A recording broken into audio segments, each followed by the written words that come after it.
All right, ladies and gentlemen, welcome to the Purple Kurt podcast. I'm your host, Kurt Hoffman. With me today, oh yeah, let's get into it. Yeah. With me today are my special guests, Miss Key, otherwise known as Kirsten Porter, the artist formerly known as Kirsten Porter, Miss Key, all the way down in the swing state of Georgia. And Mr. Darren Green, all the way down in D.C., not far from the White House.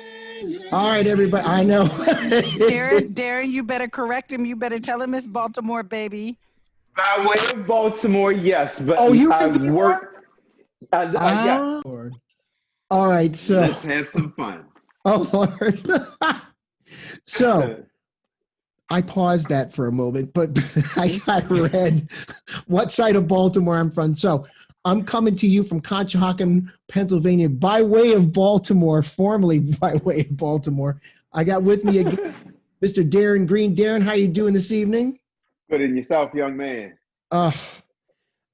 Anything but the election right now. This is why I have a podcast, so I can drink and talk about Prince and other music stuff. And with me, Miss Key, Miss Kirsten Porter, otherwise known as Key. How you doing this evening, my dear? I am fabulous. If I was any better, there'd have to be two of me, and my husband has assured me that the world cannot stand that. Oh, Lord. So tonight we're taking a deep dive, everybody. We're taking a deep dive. So my last guest, Chris Lacey, kind of started the whole ball rolling, and I approached you two initially about let's do this deep dive in the Sign of the Times, since somebody got a box set. Somebody did get a box set. Represent. Yes. And, yes. Somebody did get a box set. So now, did we all get, I know what you got, Kirsten, but you got the CD. Darren, did you get CD or vinyl? I did not get either yet, because here's why. Oh, that's all right. No, I didn't get either. I downloaded it from the website. My partner Michael turns 50 this year, and I'm surprising him with it. So I could not have it anywhere in this house. It would have to be a super duper secret, one of which I can share here, because his only platform of social media is Instagram. So I'm safe to disclose that. But we're good on the gram, not giving up the ghost on the got it. Absolutely. And here's the other bonus. I need a double shush, because on his 50th birthday, he's going to take a tour of Paisley Park. We're flying up to Minneapolis, Minnesota. Well, we were supposed to do that this year, and then COVID happened. We were going to meet in Minneapolis in May. Yep. Yeah. And then COVID happened.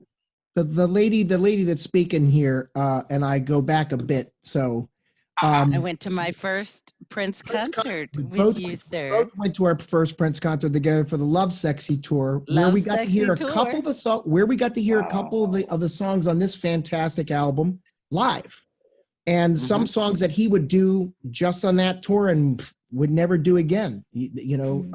Wow. And it was amazing, even though I got Kurt incredibly lost in Hartford. Hey, this sounds like a fun time. 1988, this is pre-GPS, this is pre-MapQuest, this is pre-Waze, all that everything. Stuff. Some of the kids out there may not know about it, won't even know about it.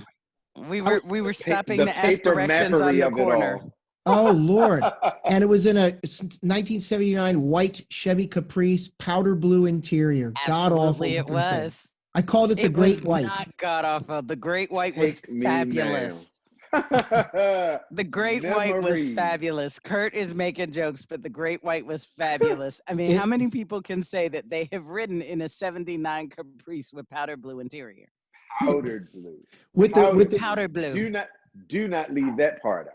Yeah. So, and Darren, I had to put in my own cassette deck. And one of the first things that, and Kirsten will back me up on this, the two cassettes that I had in heavy rotation in that car was Love Sexy, of course, but Sign of the Times was something that I just, I had to buy a second cassette because I wore the other. I popped the tape.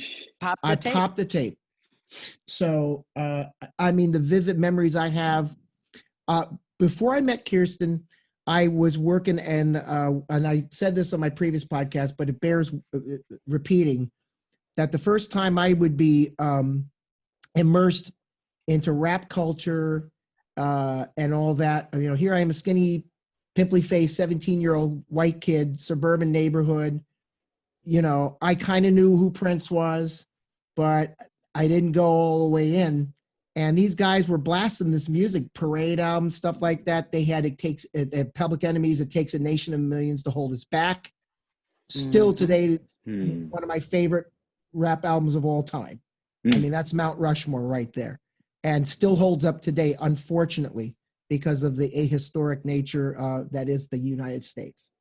So, and this album dropped, and I didn't really know anything about it except for You Got the Look. But Prince didn't play live for this album, but I caught him on the VMA Awards in '87, and I heard this next up Prince, and I'm like, what? Oh shit! And I just happened to have blank cassette in the VHS for playing at home. I had a VHS, and I actually recorded it just by happenstance.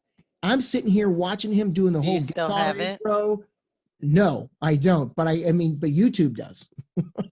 Of course. No, I don't. I don't even have to own anything anymore. YouTube's got it all. But I had to have this in hard copy. You better believe I was going to pay every penny for this, for the coffee table book and everything inside. But that was the first time I really was impressed by Prince. And here he is doing this guitar intro, and he's got this heart mirror on the back and the light shining on it and the plasma ball close up on the cameras, and he's doing Sign of the Times live and Play in the Sunshine back to back like he was doing on his truncated tour. And I'm totally blown away by this. I'm like, wow, I got to go out and get the album. And you remember buying a double album in 1987, even on album, I mean, that was like 19 or 20 bucks. Yeah. I don't know, Darren, what was your experience to buying the Sign of the Times album? Were you a Prince fan already before that? My journey, I have to honestly and undoubtedly say, started from the very beginning. Okay. Growing up as a kid in Baltimore that had all of these weird feelings and sounds floating around in my mind, I was always curious. A neighbor, I lived in a 4-story apartment building, and a male neighbor was playing a song, and I was coming in from playing outside. He played it loud. The more I got upstairs, I lived on the 3rd floor, he lived on the 4th floor. The song he was playing was Soft and Wet. Ooh. It just, I stood there, and there are musical, magical moments where you can remember what you were wearing, remember what day it was, remember if it was AM, PM, otherwise. And that stuck with me. And hearing it, it was just this otherworldly sound that yet I connected with. Fast forward to getting into buying LPs, bought for you. Who is this incredible person that self-produced, arranged, composed everything, his whole first album, telling our age? It was just undescribable. And I'm also a liner notes kid. So as exciting as it was to hear the music, it was as equally beautiful to see how and who did what, and just the intricacy of making a Dusty in Memphis or an Aretha Franklin's Amazing Grace, or in this case, Sign of the Times. So that being said, having followed every album and just growing and growing and growing and growing, Sign of the Times punched me in my chest. And I've been eager to tell this story. I'm always eager to tell this story, because this is one of those moments where I can remember riding up Old Frederick Road with a friend of mine named Butch. They were playing V103 was the station at the time. I remember V103. Yep. Oh, V103. Shoot, we have V103 in Atlanta too. We still have V103 in Atlanta. Yeah, you all had Frank Ski, correct? Yep. Doo-Doo Brown, we sure do. Yes, Frank Ski was in Baltimore. He left Baltimore to go down to Atlanta. Yep, I remember. So I remember that. The connection continues to swirl. I remember hearing Zapp's More Bounce to the Ounce and Planet Rock, for the first time on that station. There, V103 was. That's all my mom. Hail to my mom, Suzanne. If you're out there listening, we had V103 permanently locked on our radio stations, and I remember. I love your mom so much. V103. It was magic to hear music at that time. Absolutely, there was an appreciation for everything. Absolutely. So to be riding up Old Frederick Road and then playing Sign of the Times uninterrupted. We got to Sign of the Times. We got to play in the sunshine. And I remember there was a hardware store or something to that effect on the right-hand side going midway up. By the time we got to the Ballad of Dorothy Parker, we pulled over into the parking lot and sat there in utter amazement as it kept building to, we were like completely depleted by the time we got to Strange Relationship. You and I talked about this earlier today. That's the chief cornerstone. Mind-boggling to hear it.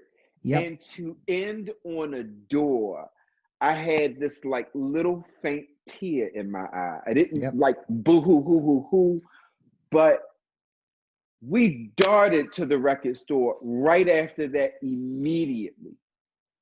And that was my sign. That is and will forever be my Sign of the Times moment. Wow. Well, I mean, okay. Good night, everybody. Right. Thank you for coming. We're done. You encapsulate. We're going to get deep into each track, but you basically encapsulated a memory. You know, I have musical memories about this too. I remember taking Junior. His real name was James. I was working in Southbury, Connecticut. I was going to high school in Connecticut at the time at Newtown High School. Unfortunately, the Newtown that people know from 2012 Sandy Hook, shooting. And Kirsten, you were living in. You went to the rival high school. We met at a choral exchange program because of music. She and I know each other because of music. Yep. And I remember hanging with this guy. Despite the fact that I can't sing. We met in a chorus exchange. Honey, it's okay. He who tries to sing gets praised at least 1.5 times, okay?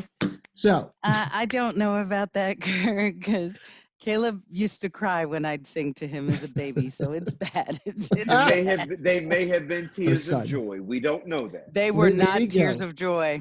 They were not tears of joy, Darren. You are so gracious, but I promise you they were not tears of joy. My husband loves me, and he doesn't want to hear me sing, so they're Hey, that's all right. So I'm going with Junior.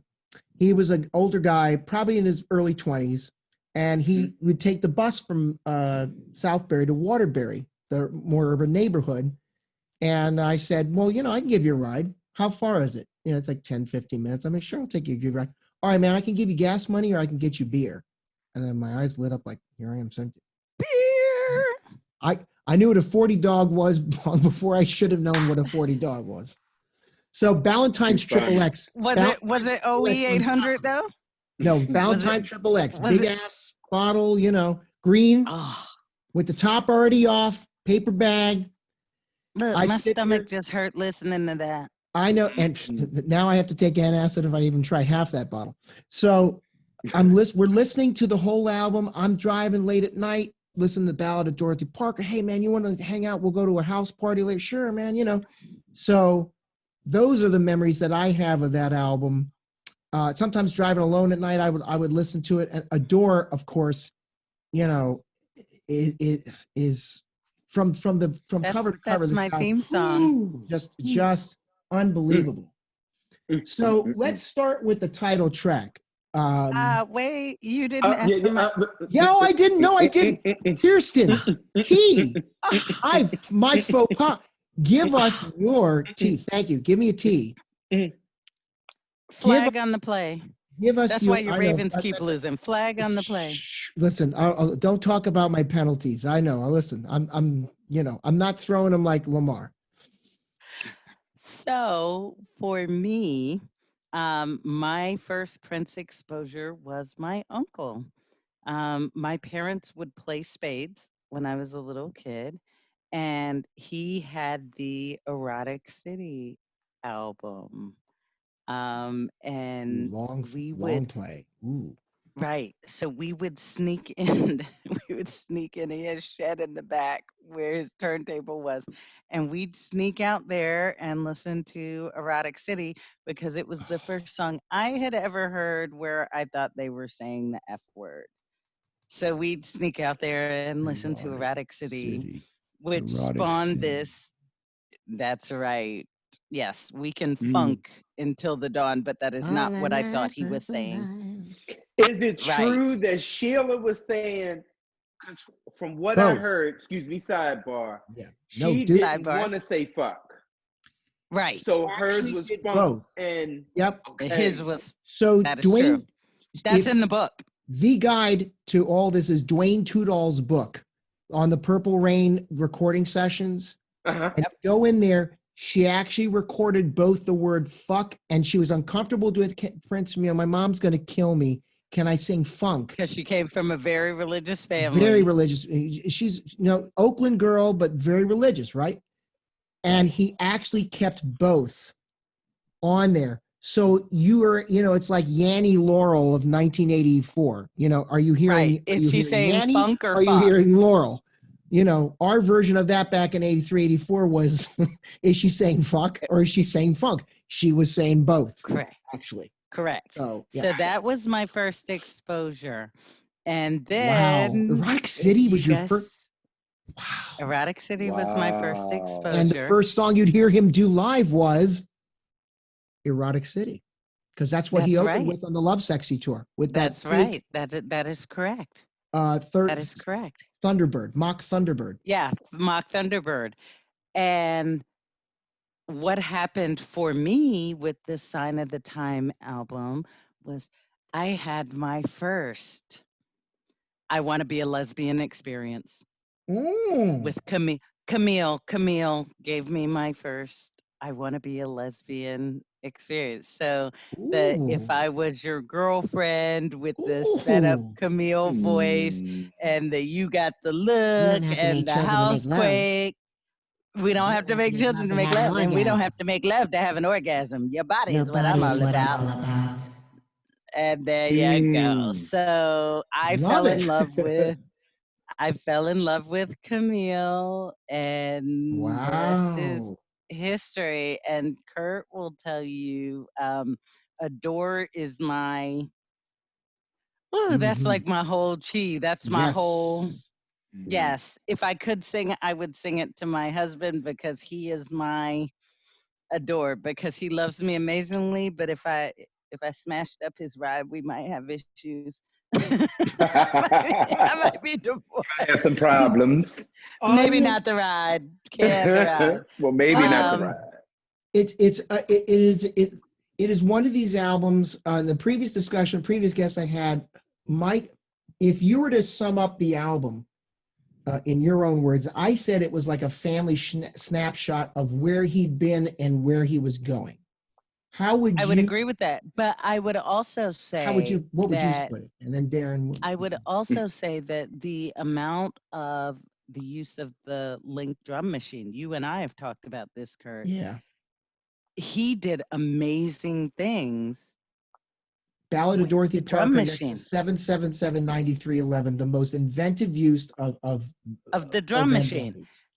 Yep. I mean, it's incredible. And it wasn't that he couldn't play the drums. It wasn't that, he faster. Couldn't get some. It was faster for him so he could get it done. It was faster, but I don't know that you could have had someone do live what he did with the linked drum machine. And I think that's huge. And it opened that up for so many artists, because during that period, so many artists were trying to use that, and he was able to master that and turn it into this amazing thing. I mean, I've compared it for people to T-Pain with the auto-tune, right?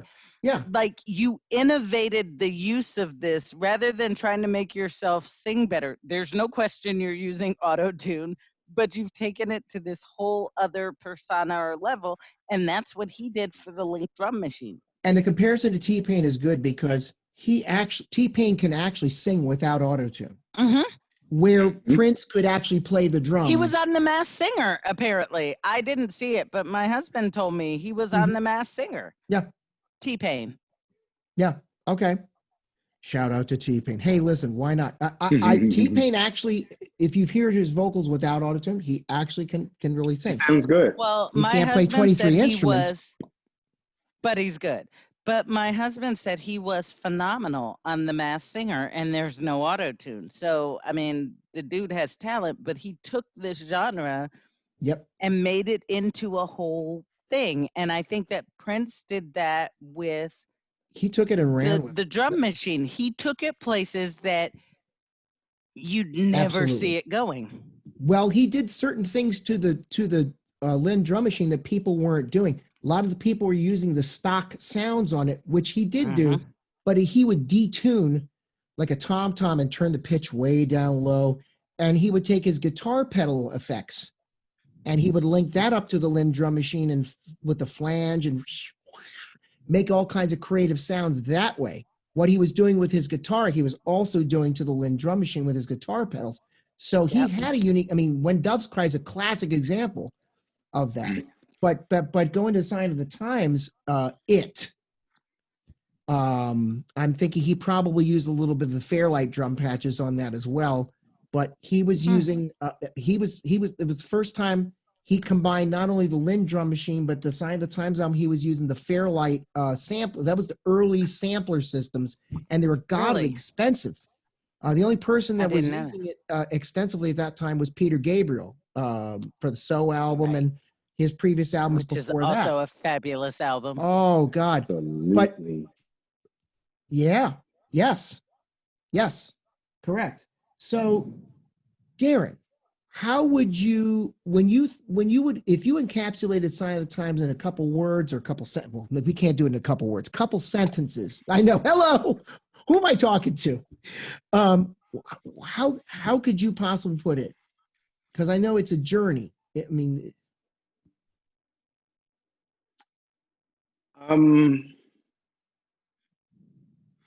wow.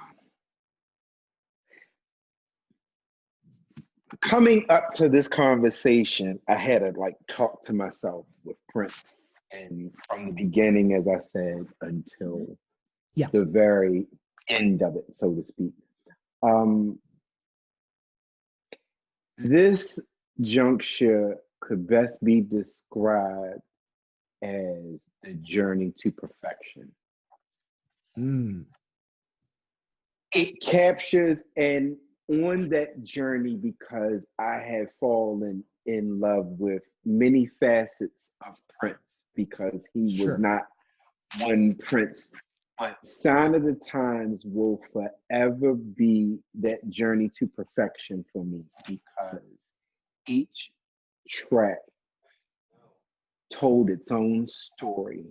The narrative that he weaved is just still, and I have loved this long time, it's still undescribable.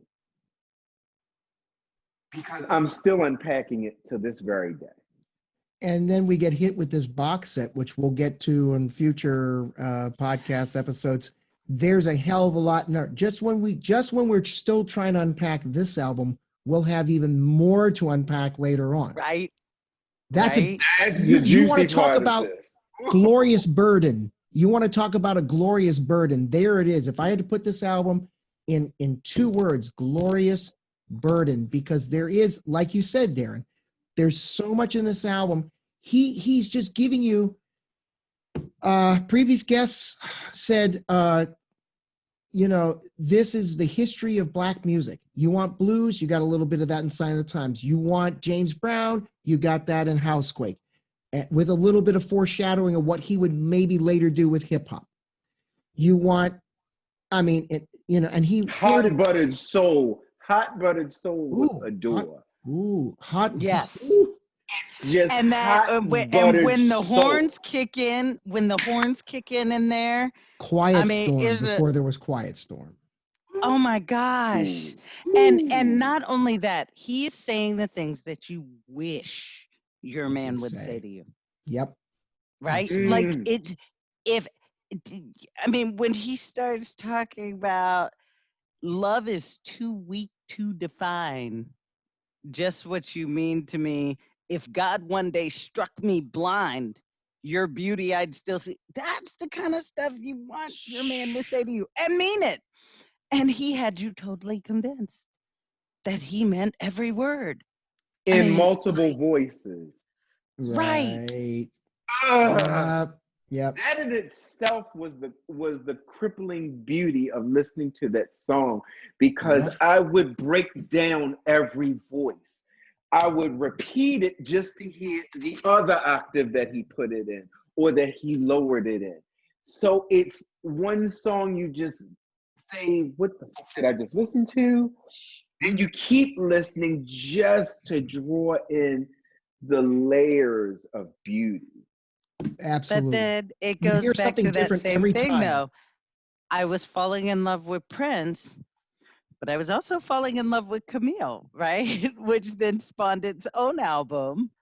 But yeah, which with the box set, we can actually make our own Camille playlist. I've actually taken all the multiple tracks, but that's a whole other thing. But I'm just saying, when I listened to this album, I was falling more in love with Prince, and I had that going on. But I was also falling in love with Camille. It's like foreshadowing, right? He's setting you up for the album that will be Camille. And Camille sets you up for the album that will be Crystal Ball. It's like all just weave. And that is a talent. That is an art, to be able to just string that thread along, and then you pull one part and all of a sudden it unravels all the way back to Sign of the Times. It's crazy. I said it better. It's crazy how this album, when we look at the box set, how many different ideas that, because Warner Brothers was not going to give him a triple album. There's no way in hell, with the economy the way it was in 1987, inflation, people are not going to buy a triple album. It wasn't going to happen. They weren't seeing the money on the return from Parade. Yep. And Under the Cherry Moon, it bombed. Yep. They weren't going to give him money to do the Sign of the Times concert film, which was actually directed by Albert, Magnoli. It was he get credit. But even though Under the Cherry Moon bombed, the film bombed, that album still, I'm just saying, it's still one of my favorites. Parade is in it's in a different category. Yep, it's in a different in my top 5 category. And I can honestly say that without hesitation. Yep. Sure. Right, because you got the ladder on there. Absolutely. Right, you got the ladder on there. Because everybody's looking for the ladder. So stop playing with me. So but when he was doing Sign of the Times, though, he was also working on the album with Wendy and Lisa. Right. Dream Factory. Dream Factory. Mm-hmm. Yeah. I mean, so he's got Dream Factory going. He's got Sign of the Times going. He's setting you up for Camille, and that's coming. I mean, like, it's the whole setup right there, right? You're looking for the hook. So here's the thing. He the X factor in this whole album in his personal life is Susanna Melvoin, his fiance at the time, his girlfriend, then later fiance. His muse. We could spend another hour easily just talking about Susanna and the songs that she influenced on this album. Adore. If I Was Your Girlfriend was written for her.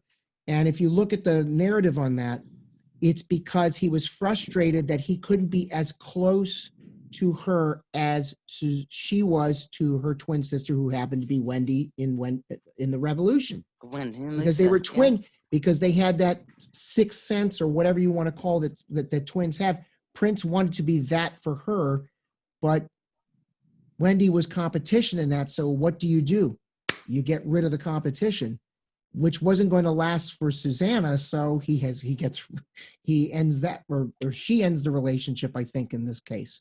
But the remnants of Susanna on this album still remain. So you look at and you talk about the narrative, Fred, Darren, what I get from it now, I didn't get it when I was a kid listening to this album. I got all those wow moments that you got, but now looking at it as a grown up and hearing from the source herself, Susanna, on that podcast that Andrea Swenson had done on The Current, which is that 8-part Story of Sign of the Times podcast, was just fabulous. It was. And you look at all these things. I mean, she is. Get off my Louis. Her fingerprints are all over this album, and they don't truly leave because he ends with the door, which, or I'm sorry, I'm missing forever in my life. So I know we're bouncing. We're not going in track order here, but who cares? It's Sign of the Times. Sign of the Times does this to us. Every track on the album is amazing. Every track, like you said, Darren, tells a story. Forever in My Life was actually a song that he gave to her. It was his way of saying, will you marry me? He didn't say, will you marry me? Because that's not in his vernacular to tell somebody how he feels. He has to say it through his music, through his art form. Through his art. Mm-hmm. Forever in My Life. If somebody gave me Forever in My Life as an engagement proposal, I would have shit myself. Agreed. I mean, hello? What? I just want you to hear this song. Are you trying to tell me something? I don't know. How do you, what? See, Darren's smart. He's in the kitchen close to the liquor. I just had to send my husband and get me another drink. You had to send him to the bar. I did. I'm sitting in my office and I'm like. The Purple Podcast Lounge, ladies and gentlemen. Right. I'm sitting here and I'm like, damn it, I'm too far away from the bourbon. Tonight, Kirsten's portion of the podcast is sponsored by Bullet Bourbon. Bullet Bourbon, Frontier Whiskey, goes down. Bullet Bourbon, ginger elixir, ginger ale, and lime. Yes. Ooh, there you go. And probably brought to you by the letter F, as in, fuck this election, I'm over this shit. When you guys keep seeing me looking, what I'm doing is I'm looking at the polls on my other screen. That's okay. But look, Quiet Storm has brought me another drink, and I'm good to go. All right, tell Quiet Storm we said, hey man, thanks for bringing the drink to your girl Key. Thank you. He said that, hey man, thanks for bringing the drink to your girl Key. He's using the thing to get your natural voice. That's right. I have this voice instead. So hey, how you doing? Darren, so to loop you in, it is a running joke that when Kurt met DeWitt, he started calling him the Quiet Storm, and he would literally call up, and DeWitt would be like, I'm the one that plays the tunes to get you in the mood. And he would ask for the Quiet Storm voice. So it has been this running thing. Cue Adore, right? Cue the song Adore for that, right? So, as I'm looking through the track list, so where are you going next? So we got Sign of the Times. We had Play in the Sunshine. Got No Help from a Margarita or Ecstasy.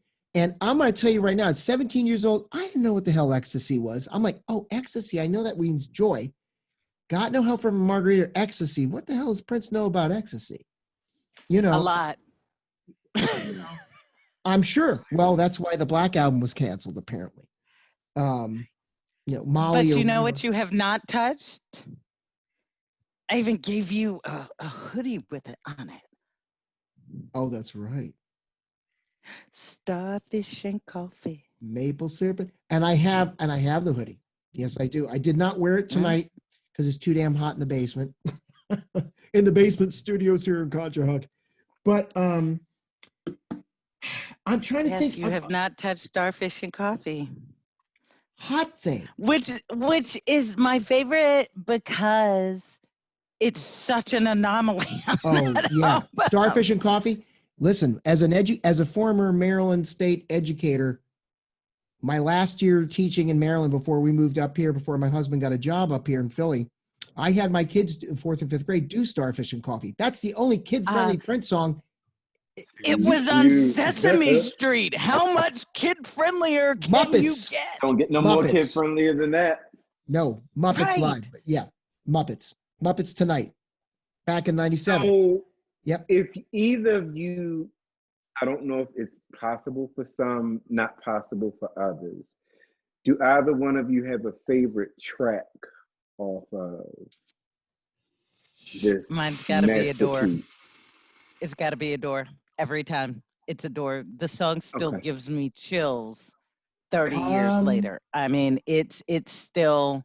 Yes, I do, and it's not that song. Look, that song still gets my panties wet. Yes. Mission accomplished. Okay. Mission accomplished. Yes. That is the baby making song on that album. You want to get laid, that is the song to get the panties off. So now I will tell you this, because where you fell in love with Camille, Kirsten, I was starting to figure myself out in my sexual identity. And the song that helped me along that path. We're not even going to go down that road tonight. Oh, you will. There are some stories we can tell off air. But yes, darling. But the song that really helped me along that path was If I Was Your Girlfriend. Because as a young man who's starting to figure out if he's gay or if he's bi, I grafted on a whole different narrative onto If I Was Your Girlfriend. If I was your girlfriend, you don't need to date that girl. Come on here, hot, young looking straight boy. If I was your girlfriend, I could do all these things to you too. That's what that song did. And you did. No. Pixies, sure enough, did.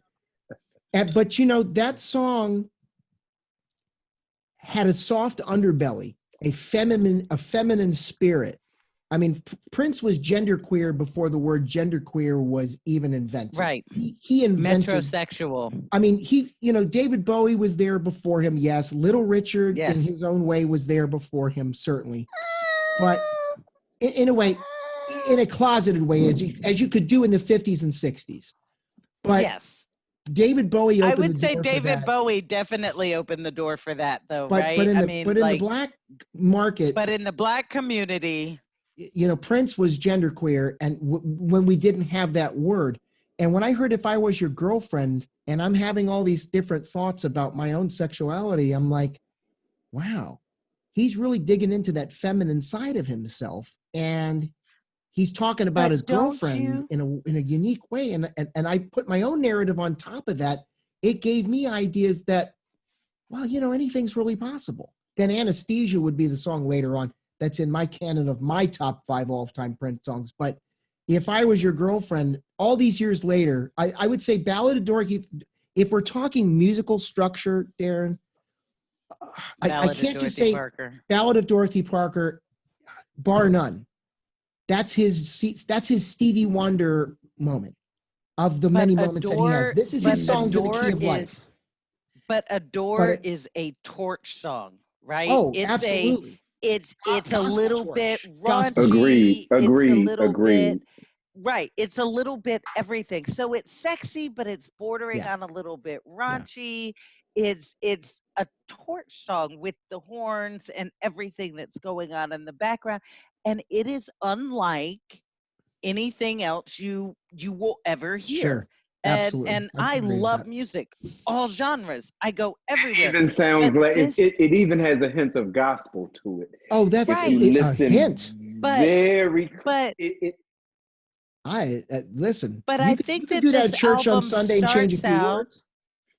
But I think this album starts out very political and right, because you're starting out with Sign of the Times. That's the first track that hits you. It's the title track, and it's this political song, right? It's his love's in need of love today. I mean, seriously, that's his. This is his songs in the key of life.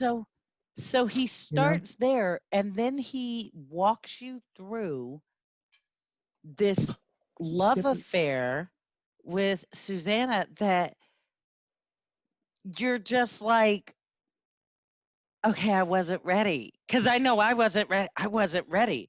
It took me years to appreciate Adore. Like, I loved the song, but when I really started listening to the lyrics and the things he was saying, and it was like, okay, I wasn't there in 1987, obviously.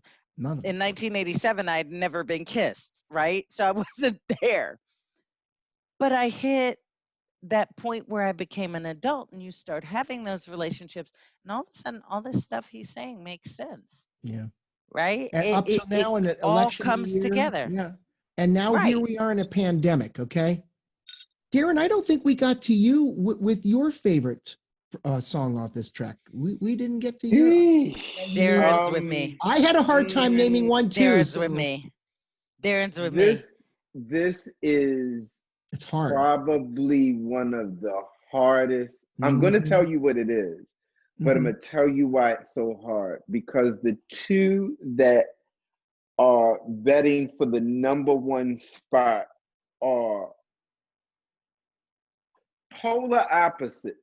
But if I had to forcibly choose which one would outrank the other, and it ties into a little bit, Kurt, what you and I talked about earlier. Right. Okay. Once I got a hold of Sign of the Times, I repetitively played Strange Relationship. Great song. I can't get it out of my head. I was stuck on Strange Relationship because that's my bestie's favorite on this album. Yeah. It was like this, like you're on a carnival ride, like you're on a merry-go-round, and it's just this trippy merry-go-round ride that you don't want to get off of. Nope.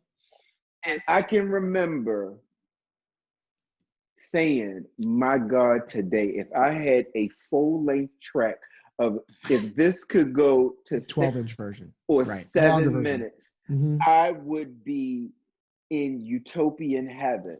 And guess what happens when this set is released? I get a 6-minute version and I get a 7-minute version. Yep. Strange Relationship would be my top song from that album, because I kept saying, can it get any better? Can it get any better? Can it get any better? And it did throughout. But that's the moment that I was stuck on. I was stuck. I was stuck on it today. I was playing it nonstop all day today. This has been my theme song for the election.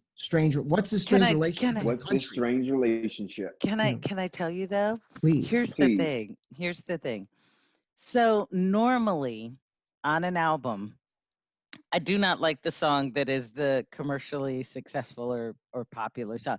I tend to like some random B-side.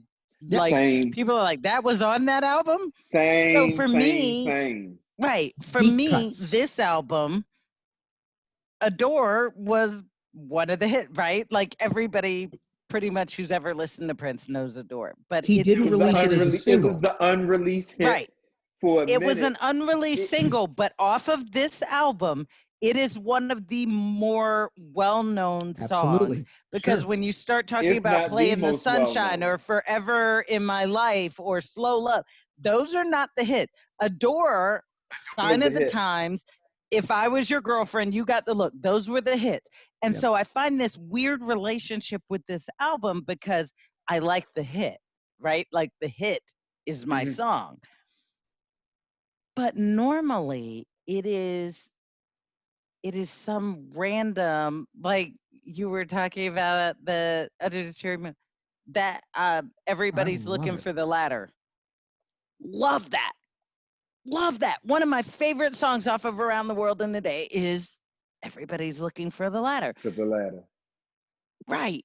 That's a huge thing for me, right? Like I love that song, but it wasn't the hit. So I find myself in this weird space with this album because I like the hit, like the hit is my song. And it's not just off of this album. Adore is like, I mean, my husband would tell you, that is a huge thing for me in my life.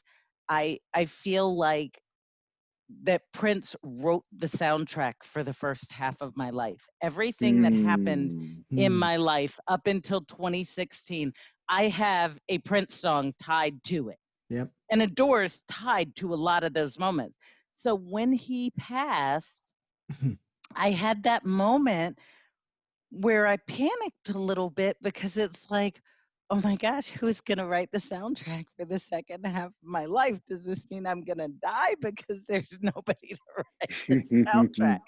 I mean, I really did. And it sounds crazy, but I did go through this existential crisis of what do I do now that there is no Prince to write the soundtrack for the second half of my life? Yeah.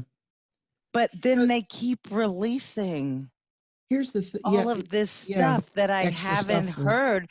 And all of a sudden, I'm having this same love affair I had when I was 15. With this it's new like stuff. Falling in love all over. Ooh, there I go again, falling in love all over. There you go. That wasn't half bad. Right, because that was my song too. Pink Cashmere was my song too. Listen, but I am falling in love with this all over again. Same, and because of all the stuff that's being that's being released. Like it does so much for my anxiety during this period that we're in, because all of a sudden I have something else to focus on. Right, I have new Prince music to focus on. They re-released Stankonia, the 30-year anniversary edition with new tracks. Yeah, dropped October 30th, right? So now all of a sudden, all these groups that I had this love affair with 30 years ago, I'm getting to have that love affair all over again, which is incredibly good for my mental health because it's a distraction from everything that's going on. Yeah. Yeah. A much needed distraction. The thing is, and I had to think about this, Darren, when you brought up what's your favorite track, I think it changes and evolves because the song based on your mood jukebox. It has it ticks all the boxes for what I'm in. Like today, I will tell you, if you ask me what my favorite song from Strange Relationship was today was Strange Relationship. I'm obsessed with it. And he makes that's the kind of song it on the album. It's a pretty straightforward song, sort of, not like maybe, I Could Never Take the Place of Your Man. Okay, that's a pretty straightforward rock song. Okay, but he makes a song like Strange Relationship sound so easy to write. It's got such a compact structure to it. But you go and try to write a song like that. Just like that. Well, he had 60 of them at the ready. Okay. Well, I'm not writing any songs, so there's that. There you go. I admire all of you guys' talent, and I love music, but you don't want me to write shit. There you go. I'm funny though, but I am funny though. Agreed. Listen, but here's the thing. Agreed. And you've got guys like Dave Chappelle, you know, who's on the liner notes for this album. Would you like some eggs, bitch? Look, listen, it was a perfect opportunity for guys like you had Lenny Kravitz give a little bit about the album, his reflection on it. You have Dave Chappelle give his reflection on it. And he had vivid memories just like you did, Darren, like you did, Key, and like I did. He had vivid memories about how he was getting high, and man, by the time I got to Dorothy Parker, you can just hear, when you're reading the liner notes, you can just hear Chappelle's voice describing, and he put you right there with him. It's a feeling. It also helps. It's a feeling. But it also helps that we've gotten watched Dave Chappelle talk about fuck your couch. Yeah. So yeah. I can imagine him listening to Rick James. I can imagine him listening to Prince because I can imagine him listening to R. Kelly because I wanna piss on you. Oh my gosh. Like, so he has set that landscape where it is very easy to imagine him listening to this because he's given us all this humor that is tied to it. The other thing I would say is this. I have, and I don't know if you guys have had this experience, but some of the best relationships in my life outside of my spouse are also tied to Prince, right? Like I wouldn't know Darren if it weren't for Prince. I would have known Kurt, but I don't know that we would have connected on the level we connected on without Prince. My friend Carla Shea, we are connected because they played a Prince B-side in a bar in Atlanta in 1995, and and I are on opposite ends of the bar singing every lyric. And when the song ended, I went over and I said, I have to know you because you know this song. That's how she and I met. Like, I can tie so much of my life to these discographies, to these songs, to these moments. And that's huge. Like, that is, I had people ask me when he died, they're like, you act like you knew him. And I'm like, well, you did. I may through not, his music. I may not have known him personally. Right. However, he definitely knew me and I knew him based on him putting his thoughts down in music. We connect. There is a kindred spirit. So it is like losing a friend or a relative. It's somebody who was such a huge part of my life that I don't know what I'd do without this. And all these connections I have are because of this person I never met. Let me bring us to, that is beautiful. But you know so well. Beautiful. So let me bring this to 2020 because I had this thought earlier today and I don't know how you'd feel what I'm about to say. So we have all these buzzwords, social distancing, quarantining. He was already doing that to an extent in order to create the content that he created. He kind of socially distanced himself and quarantined himself in the studio. That was his sacrifice to give us all his amazing thoughts and things that he had, this stream of consciousness, this ocean of talent that he had to get out, and there was no way for him to stop it but to socially distance himself, but to quarantine himself and create this tremendously voluminous output of amazing fucking music. I mean, if we're going to use buzzwords that we can use in 2020, here's your proof. We have the original album on here, but there's like 65 other songs on here. And that's just a fraction of what he had between the time that he was doing After Purple Rain, Around the World in a Day, then to Parade, then to Sign of the Times, and all the albums that should have been released that weren't, up to Black Album, Love, Sexy, and Beyond. But this period here, up to Sign of the Times, was his most fertile creative period, and he wouldn't have been able to do it had he not isolated himself, because he was a very lonely and isolated person, as we found others recalling about him. So you bring that up. Let me ask a very serious question, and you guys are fans too. Yeah. Do you think that's actually social distancing for his creativity, or, and now I'm about to be the person with the unpopular opinion, or do you think that that's a little bit of mental illness? Like the Howie Mandel, I'm a germaphobe, I don't want people close to me, mental illness. And I say that with all love. I make no secret of the fact that I am bipolar, I am medicated, but I know that there are moments, my brother always says that I'm like a cat, I only have company when I want it.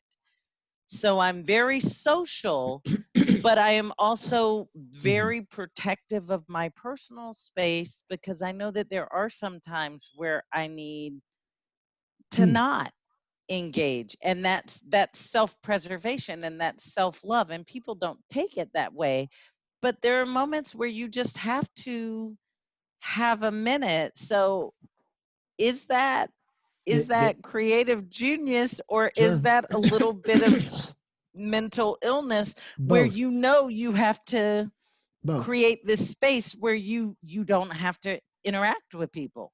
I vote both as well. Both. And Darren, if you want to go ahead, but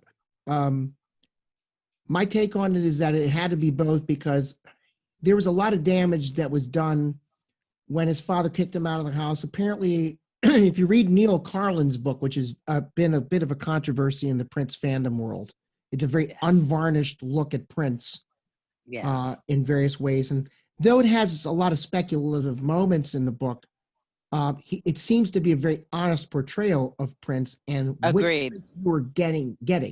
There were 15 different Princes that he gave publicly, and there were several other Princes that he gave privately. Based on his relationship with his father, which was initially verbally very abusive. Kicked out of the house. He made up stories about his mom, because his mom was actually a social worker and was actually very, very, took very good care of him. But Prince created his own narrative because there was a dysfunction there. I don't know whether it was mental illness. You could argue if it was mental illness or whether it was compartmentalized dysfunctionalism. Maybe it's the same thing. But isn't that's that a good everybody? Argument. Wait, sure. But isn't that everybody? I mean, my father always tells me that when two people meet, there are actually 6 people present. There's each man as he perceives himself. There's each man as the other person perceives him. And there's each man as he really is. And very seldom are those the same things. Yep. But what I have noticed is that very oftentimes we create who we think we should be or who we think we are. And I think that Prince was a master at creating Camille. All these different personae he gave. Yep. So he created who he thought he should be or wanted to be. Idealized. And that is definitely something that is self-preservation. It is a little bit, and I guess I understand that a little bit better because I deal with mental illness. So I know that there are times, when I tell people I suffer from social anxiety, they'll go, "You're the most social person I know." Yeah, that doesn't mean I don't suffer from social anxiety. And people don't understand that. So I think Same here. I do as well. And I will tell you, it went undiagnosed for a long time. For a long time, because you're very social, and people assume if you're social, you cannot have social anxiety. And I'm like, yeah, but that doesn't really work like that. Darren, what's your take on it? What's your take on Prince and the whole? It kind of still boggles my mind that somebody could be so creative and harness so much power, musically speaking. Yeah. So it's understandable to have that much genius swirling around in your soul, where you would be the only person that would understand you.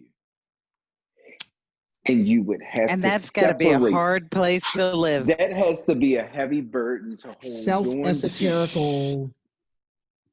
Yeah. You have to, because you can't even put into words a descriptive to hand to a person, a person that you're in love with, that you bed with, even they could not understand. You would have to literally separate yourself from life itself to go and channel that creativity and pull it all together. Could that be slightly described as a mental illness? Of course.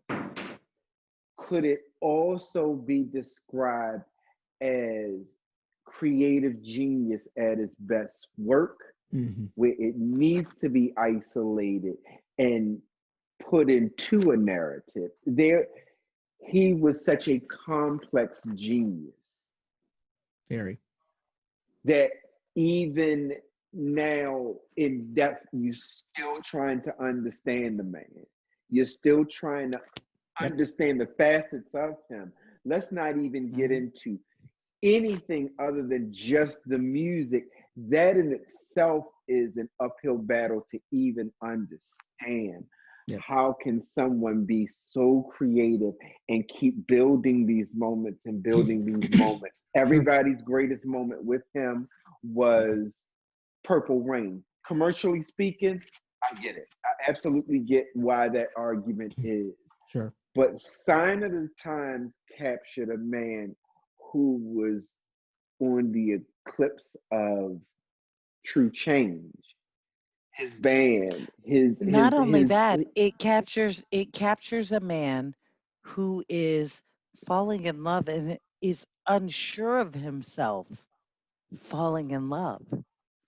Sure. All of those things were swirling around. 86, 87 was a heavy year for him. Yep. So it's a compote of many things, be it mental illness, be it musical genius, all colliding together to make that. Even with the remote assistance of others, all of what he wanted to convey, one would surely have to isolate themselves to sort it out on their own. How else do you do it? Sure. I mean, before you present it to the world. So again, as stated before, we're still unpacking this moment in Genius history. And even today, I had listened to, because I had a chance to, from first track to last, to remind myself why this love affair still exists. Absolutely. So, it's all of the above for me. Yep. Yeah. No argument here. This was a lot to get into, just these two albums, and we have so much more to look forward to getting into, because we got all these other tracks, and we can get into the nitty of the gritty of where this snippet of this song fits into song later down the road. I can't even wait. This is just like the Big Bang Theory. The stars are just going salivating. No one could have told me this moment would have come. Now, I would have been blasé if I would have just gotten a third CD that had 12 inches on it and shortened versions of original tracks. But we got to cover that too. Spoon feed me 5 tracks. Yeah. But we literally had I see y'all ignoring me, but albums. Okay. Huh? I see y'all ignoring me, but okay. No. Just the thought of just getting this isn't a bonus. This is a life's gift. So, oh my God, scene. Sorry, please jump in. No, Kurt, help me out here. So help me out. What? There's so much to unpack on this album. I say we have another session to unpack. Oh, listen, this is not over. This episode might be coming to an end, but this ain't over. So look forward to us hitting the next several album sides, track sides, CD sides, whatever you want to call it. We're going to hit these tracks next time on the Purple Podcast. Thank you to my special guests, Kirsten Porter and Darren Green. We'll catch you next time. This is not over. This is just the beginning. The beginning. Absolutely.